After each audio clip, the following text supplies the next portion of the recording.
السلام علیکم ورحمۃ اللہ وبرکاتہ۔ معزز ناظرین، آپ کی خدمت میں ایک اہم مسئلہ لے کر حاضر ہوں، اور وہ مسئلہ یہ ہے کہ گل منجن سے روزہ ٹوٹتا ہے یا نہیں، روزے کی حالت میں گل منجن کا استعمال کرنا کیسا ہے۔ تو اس مسئلے کو مکمل طور پر سمجھنے کے لیے میری گزارش یہ ہے کہ آپ آخری تک اس ویڈیو کو دیکھیں تاکہ مسئلے کی تمام صورتیں آپ کے ذہن میں سما جائے۔ تو گل کے استعمال کی چند صورتیں ہیں، ان صورتوں میں سے ایک صورت یہ ہے کہ گل کرنے والا انسان دانتوں تلے ہونٹ کے بغل میں گل دبائے رکھے،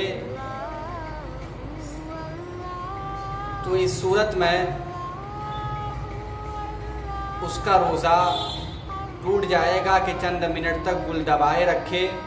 تو اس صورت میں اس کا روزہ ٹوٹ جائے گا، کیونکہ گل کے باریک ذرات اس کے حلق تک پہنچ جائیں گے، جس کی وجہ سے اس کا روزہ ٹوٹ جائے گا، جس طرح کے تمباکو رکھنے سے روزہ ٹوٹ جاتا ہے۔ اور اس صورت میں گل کرنے والوں پر قضا بھی لازم ہوگی اور اس روزے کا کفارہ بھی ادا کرنا پڑے گا۔ دوسری صورت یہ ہے کہ انسان گل کو دانتوں پر لگا کر رکھ دیا، پھر 10-5 منٹ چھوڑا اور دانت کی صفائی کر دیا، تو فقہا فرماتے ہیں کہ اس صورت میں بھی دانتوں کے ذرات گل کے ذرات حلق تک پہنچ جانے کی وجہ سے اس کا روزہ ٹوٹ جائے گا، لیکن اس صورت میں صرف روزے کی قضا واجب ہوگی، کفارہ لازم نہیں ہوگا۔ تیسری صورت یہ ہے کہ گل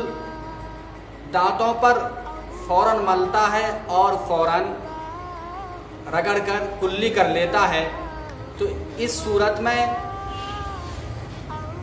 اگرچہ ذرات کے حلق تک پہنچنے کا اندیشہ کم ہے، لیکن اس میں بھی فقہا نے اس کی صراحت کے ساتھ ممانعت فرمائی ہے۔ اور اس صورت پر جب فقہا نے صراحت کے ساتھ ممانعت فرمائی ہے، تو اس صورت میں بھی اگر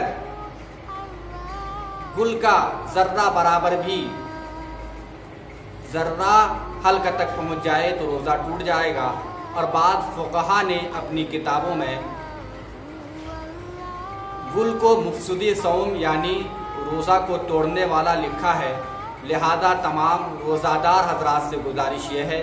کہ آپ گل کس طرح سے کرتے ہیں اس کا آپ خود جائزہ لیں، اور گل کے استعمال کو رمضان کے دنوں میں آپ ترک کر دیں، ورنہ ایسا نہ ہو کہیں آپ کا روزہ تباہ و برباد ہو جائے اور آپ پر روزے کی قضا بھی لازم ہو اور اس کا کفارہ بھی لازم ہو جائے اور اس کا علم بھی آپ تک نہ ہو۔ خدا حافظ۔